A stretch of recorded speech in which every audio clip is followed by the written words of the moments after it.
10 साल से लेकर के विवाह होने तक के पूर्व ही युवा लोग रह सकते हैं युवा गृह में, धूमकुड़िया में या गिट्टीओड़ा में या घोटुल में।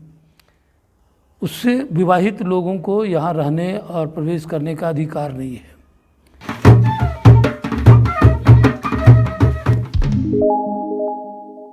आदिवासी समाज में, अलग अलग आदिवासी समाज में अलग अलग धूमकुड़िया, जिसे युवा गृह भी कहते हैं, और ये कुड़ुख समाज में, उरांव समाज में धूमकुड़िया बोलते हैं, और मुंडा समाज में इसे गिट्टीओड़ा बोलते हैं।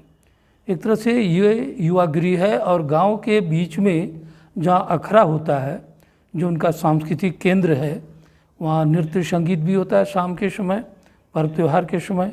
दिन में आवश्यकता अनुसार वहाँ पंचायतें बैठती हैं और युवाओं को या गांव के लोगों को, बच्चों को कुछ निर्माण, घरेलू या सामाजिक निर्माण की वस्तुओं के प्रशिक्षण दिए जाते हैं। और इसी अखड़ा से लगा हुआ एक घर होता है, विशेषकर युवाओं के लिए। लड़के और लड़कियों के लिए अलग अलग होते हैं। अखड़ा से सीधे जो लगा होता है वो मुख्य रूप से लड़कों के लिए होता है, अविवाहित लड़कों का, जो 10 साल से लेकर के विवाह होने तक के पूर्व ही युवा लोग रह सकते हैं युवा गृह में, धूमकुड़िया में या गिट्टीओड़ा में या घोटुल में। उससे विवाहित लोगों को यहाँ रहने और प्रवेश करने का अधिकार नहीं है। छोटे बच्चे अपने माँ बाप के साथ रहते हैं जैसे, लेकिन ये 10 साल के हो जाते हैं, ये युवा गृह के सदस्य बन जाते हैं। और इस युवा गृह में भी एक छोटे स्तर के, फिर मंझले स्तर के और बड़े स्तर के, तो 3 वर्ग में इसको बांटा जाता है। और बड़े, मंझले और छोटे स्तर के बच्चे एक साथ इसलिए रहते हैं ताकि बड़े से छोटे सीख सकें, और बड़े धीरे धीरे निकलते जाते हैं। जिनका जिनका विवाह हो जाता है उसकी सदस्यता समाप्त हो जाती है और नए नए बच्चे उसमें प्रवेश करते हैं। तो इसमें एक टोकन मनी के रूप में या शुल्क के रूप में लालटेन या चटाई, कुछ खाने पीने की चीज़ें या तेल, किरासन तेल वगैरह, इस प्रकार की चीज़ें लोग देते हैं। और धूमकुड़िया में हर बड़े वर्ग का, जो बड़ा वर्ग है, उसको उससे छोटे वर्ग की बातों को मानना जरूरी है।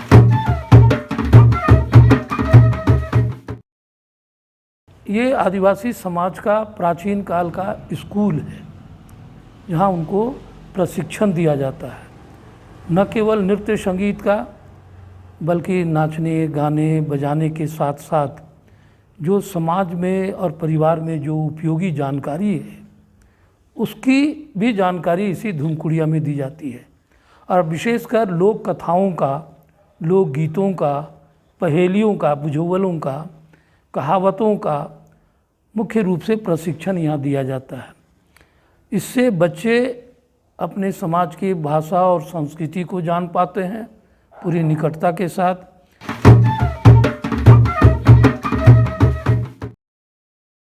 इसमें ये बता दूं कि लड़के और लड़कियों का अलग अलग घर होता है, और दोनों धूमकुड़िया के लिए, एक को पुरुष के धूमकुड़िया के लिए बोलते हैं जोंक एड़पा, और लड़कियों के लिए जो धूमकुड़िया है उसको बोलते हैं पेल्लो एड़पा। पेल्लो माने लड़की, एड़पा माने घर, जोंक माने जवान, और एड़पा, जोंक एड़पा माने घर। तो जोंक एड़पा या युवाओं का, पुरुष लड़कों का जो धूमकुड़िया होता है, उसमें एक अनुभवी व्यक्ति जो ज्ञान विज्ञान को, सामाजिक संस्कारों को, जानकारी को अच्छी तरह जानता समझता है, उसको वो उत्तरदायित्व दिया जाता है। एक तरह से वो गुरु का काम, अभिभावक का काम निभाता है, और बच्चों को नियंत्रित करता है कि कोई बच्चा भटके नहीं, गलत रास्ते में नहीं जाए, और उसको नियंत्रित करता है। और समय समय पर उन लोगों को आवश्यक जानकारी दी जाती है, और उसको हल बनाना, जुआर बनाना, बैलगाड़ी का चक्का बनाना, या जो भी उपयोगी सामग्री किसी खेती किसानी में है, उसका उपयोग, निर्माण का विधि विधान भी बताया जाता है। और जो लड़कियों का जो पेल्लो एड़पा है, वो एक अनुभवी बुढ़िया, विशेषकर जो विधवा है और काफ़ी जानकारी रखती है यहाँ के लोक साहित्य को, लोकगीतों को, कहावतों और पहेलियों और जो और सामाजिक ज़रूरतों और संस्कार को जो अच्छी तरह जानते हैं, उनके निर्देशन में, उनके मार्गदर्शन में लड़कियां रहती हैं। यहाँ भी 10 साल से लेकर अविवाहित लड़कियां रहती हैं और उनका पूरा देखभाल ज्ञान देने का काम वो विधवा बुढ़िया, अनुभवी बुढ़िया करती है और वही उसकी गुरुवानी होती है। और इस तरह से वो उनको हर तरह से नियंत्रित करती है कि वो गलत रास्ते में ना जाएं। इस पर भी विशेष ध्यान रखती है कि कौन किधर जा रहा है, क्या कर रहा है, सब पर निगरानी रखती है। तो जैसे रात के समय इनका नाचना गाना समाप्त होता है, अपने घर नहीं जाते। जो विवाहित पुरुष स्त्री हैं वो अपने अपने घर चले जाते हैं, लेकिन जो युवा हैं, बच्चे हैं, जो धुमकुड़िया के सदस्य हो गए हैं, वो सीधे धुमकुड़िया में चले जाते हैं। लड़कियां अपने धुमकुड़िया पेलो एरपा जो है वहाँ चली जाती हैं। और ये लड़कियों का धुमकुड़िया गांव के बीच में होता है, किसी का घर होता है, जो बड़ा घर है और उसमें कोई बाल बच्चे वगैरह नहीं है, घर बड़ा सा है, तो उसी को लोग पेलो एरपा या लड़कियों का धुमकुड़िया बनाते हैं। और वहाँ की जो बुढ़िया रहती है वो उसको नियंत्रित करती है, शिक्षिका की भूमिका निभाती है।